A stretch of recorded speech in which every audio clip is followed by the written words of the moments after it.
Nu jau ha shai ani kha shamai du shai jang hor jang wai shola du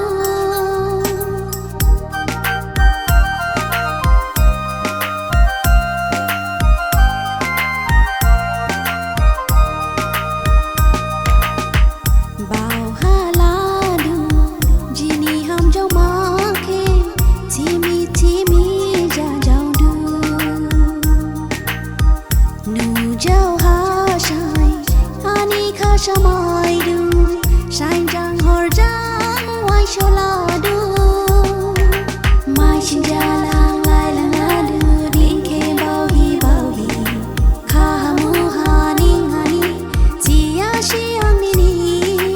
mai shin ja lang lai lang la du din ke bao hi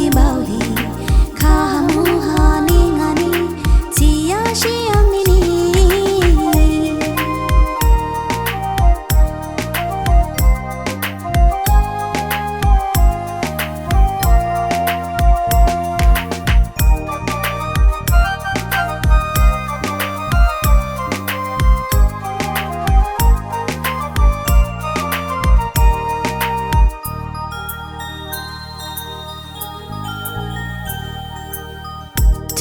Puyang, ji puyang, ada ningke wai shohi, kagarandu, kagilidu, shao habon giridu, kagi bijang,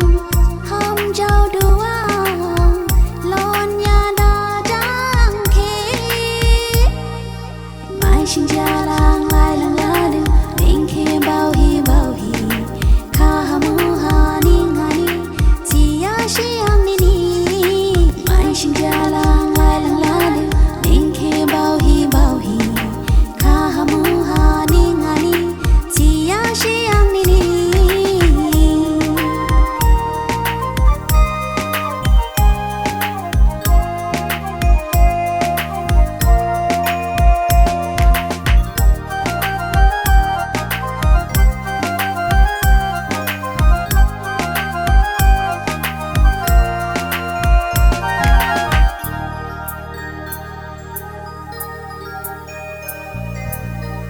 Ani khajama ani minima ningjang bao shi dong phama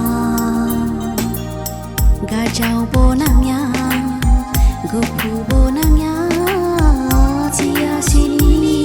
shai kim ha jai ni ni jama